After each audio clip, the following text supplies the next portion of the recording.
Ladies and gentlemen, we are live. It is your XWF champion Chaos here with the shirt of the second most hated man because my mom doesn't. Cena sucks. For your TNA September the 26th, 16 review. Let's get started. We started out with the one, the only ass-kicking machine, EC3, out in the ring talking about Lethal Lockdown. Which happened tonight, it was Team EC3 versus Team Bobby Lashley. The winner had the option to choose what the stipulation would be for the World Heavyweight Championship for TNA match in Bound for Glory this weekend. Happened, which we'll talk about a little bit later. So, Bobby Lashley and EC3 came out and they announced who their teammates will be. Bobby Lashley picked the team of the Miracle Mike Bennett. Yeah. And Drew Galloway. And EC3 picked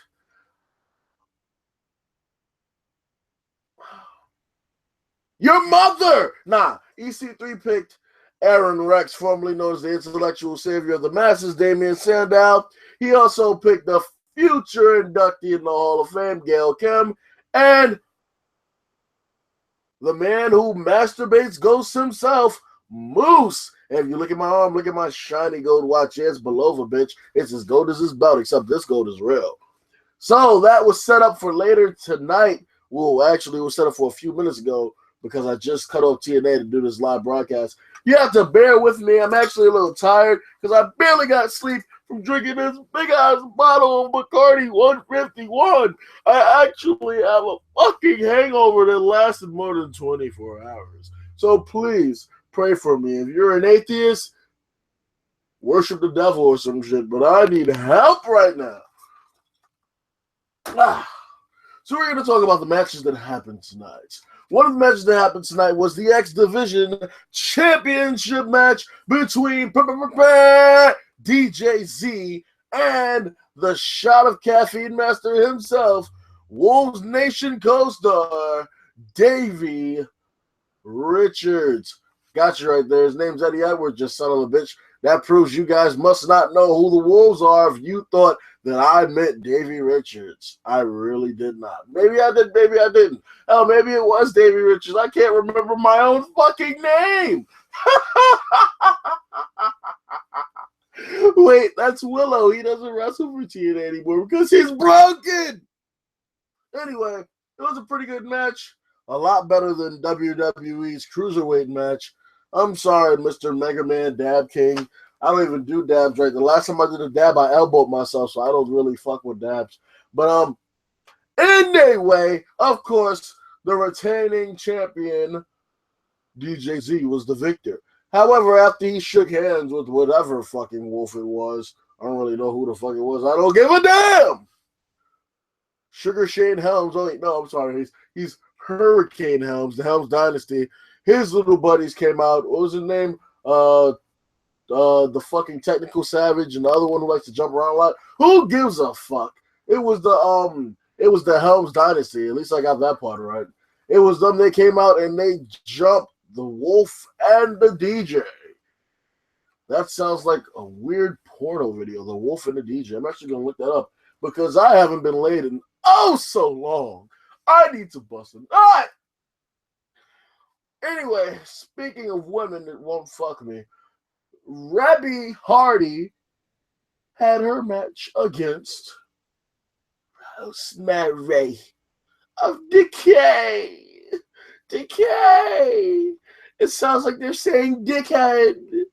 Dickhead. Dickhead. I need someone to suck on my dickhead. Look at my shiny ass belt. Anyway, actually, there was a match before that, and I almost said Divas match would be very disrespectful to TNA. TNA may be folding like a cheap piece of paper, but I will say their women's matches are a hell of a lot better than even the current women's matches. Oh my God, it's contagious. Just talking about WWE women's matches make me want to yawn my fucking balls out my throat. Shit! Anyway, let's not digress. I actually had to talk about the first women's match that happened. It was Laurel Van Ass Cheeks. Her ass probably smells like buttermilk pancakes and fluffy bunnies. No, everybody knows white chicks' pussy smell like bologna, so she probably smell like catfish and sauerkraut. Versus Madison Rayne, who, why is she still here? Nobody really cares. I mean, she's cute and shit, but like she's a side character in her own life story. Oh, I said that shit. I'm sorry, I love you, Madison Rayne. You're cool. But anyway, Laurel Van Ass Cheeks LVN, which reminds me of Louis Vuitton purses, which ironically enough, this bitch had name brand boots on during wrestling. What a lame! She got the win against Madison Rayne, and I guess they're still pushing towards the version, the female rock star Spud thing that went down when Spud grew balls and became a face. Because they keep on bullying Allie, who was technically, Knockouts champion for a week, and that whole situation there kind of, just completely shat all over the Knockouts title. But we love it anyway, so it didn't really do that much harm. Anyway, Laurel Van Ass. I'm going to call her Van Ass from now on. Her name is Laurel Van Ass, with all that ass she doesn't have. Anyway, the next women's match, Knockouts match, was kind of a match, but it was interrupted due to that green mist. I guess Rosemary was sucking on Tajiri's dick, and when he made her swallow, the fucking green mist came out his dick and went down her throat. And now she's having acid reflux and she's spitting mist everywhere. That's a very bad image to think about. But anyway, it turned into a brawl between the Broken Hardys and Crazy Steve and Abyss. And then somehow Rosemary did the side effect through the table on Rebby. And, all that ass that Rebby got, she wasn't injured at all. God damn. Hardy is lucky as fuck. Because if she was in my bed, her pussy would be broken. It would be broken. You can't see me, but my hips are gyrating better than Biggie when he has the title belt around his waist. Anyway. See, you got me dropping my damn title. Yeah. Maybe that 151 is 75.5% alcohol. Maybe I'm still drunk. Who knows? All I know is that I'm a fat fuck who likes wrestling. I'm not really fat because I lift weights, okay? Now leave me alone because I want a cookie. Anyway, so we see the brawl that happened throughout like a commercial break and a half, and the Hardys were left lying as the case stood tall, which is usually a sign that if the heels stand tall before the pay-per-view, which might not happen, which we'll talk about a little bit later, that the face is going to win. Now, I don't understand. It's only been 10 minutes. Wow. Only the Hardys can have a feud where somebody is the heel and then flip it so good that they both end up faces and we still want to watch what the hell goes on with them. Like it's a whole separate wrestling promotion inside of a wrestling promotion. That probably won't be a wrestling promotion after long, but we'll talk about that later. The next match, actually, it wasn't really a match; it was a segment because we didn't have that many matches. The next thing was a segment where Drew Galloway was talking about the Grand Championship. He calls out Damian Sandow, also known as Aaron Rex, also known as Damian Sandow. They have some dialogue. Aaron Rex calls Galloway a piece of steaming crap. Galloway says, "Just me as sir," so he calls him a sir piece of steaming crap. They end up fighting, and Aaron Rex runs right into a powerbomb, which is, I don't know how the fuck he's alive after that. There was also a clip right before the match where Moose, Gail Kim, and Aaron Rex did their whole 1, 2, 3 go team shit. The same thing happened with Bobby Lashley, so they didn't say go team. Bobby Lashley said whoever took out EC3, which when we get to that match, we'll kind of explain nobody really took him out, except for Lashley, gets the title shot. So, Lashley's going to pull that underhanded BS if he does retain the title, and nobody's going to get the title shot. But, like I said, let's talk about a little bit about Lethal Lockdown.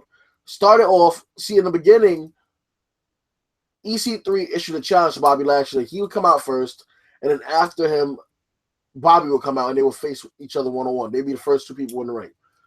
Bobby said he accepted. However, Mike Bennett ended up coming out. So EC3 had to fight Mike Bennett until Drew Galloway came out, and they double-teamed him. After Drew Galloway came out, then Aaron Rex came out, and he started fighting, and they got overwhelmed. And after he came out, Bobby Lashley came out, and it was followed by Moose. No, that's not how it happened. It was, it was. That everybody was in the ring except for Maria. Maria came out, and then after the time was up, Gail Kim came out. She ran into the ring, then ran back out, which activated the weapons. Everybody started beating the hell out of each other with the weapons. Gail Kim chased Maria probably onto the interstate, as Josh Matthews said. And then basically a big-ass battle went on with the weapons and everything inside of the ring. And the match ended in a submission, which is kind of dumb because EC3 dragged himself to the ropes, which are not allowed to be, they're not valid in a lockdown match. However, here's the thing. He was right next to a kendo stick. Now, I don't know about you, but if I'm being choked and shit, I'm like, help, help, help. Well, I'm looking right here. I got 3 sneakers next to me. I'm grabbing one of them sneakers and fucking you up. So why would you try and grab the ropes and not try to grab the kendo stick to knock Lashley right upside his fucking dome piece? I don't get it. Man, don't get it, man. But anyway, that's the end of that. Let's talk about TNA as a whole. Wrestling news sources have been announcing for a few weeks that TNA is on the verge of being purchased. Twice it was mentioned that WWE purchased. No! WWE, don't purchase TNA, please. I'll suck your dick if you don't purchase TNA. Please, just don't. Please, Vince, please. I beg of you, don't purchase TNA. Oh, you fuck it up. Anyway. However, Billy Corgan, who was the president of TNA, wanted to purchase TNA as a whole, as a sole investor. But the contract will not be processed in time for Bound for Glory. Now, here's the thing. Oh, that's so shiny. Look at it. I'm sorry, I have ABCD, so I kind of get distracted about shit. Anyway, it won't be fixed in time for Bound for Glory this Sunday. However, there might not be a Bound for Glory because Dixie Carter apparently does not have enough money to pay for broadcasting for Bound for Glory. So what does this mean?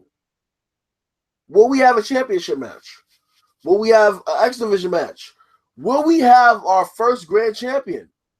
Will Cody Rhodes, or Cody as he's been debuted as, actually make a debut in TNA? Will there be a TNA for him to debut in? I don't know. What do you guys think? I want to hear your thoughts in the comment section below.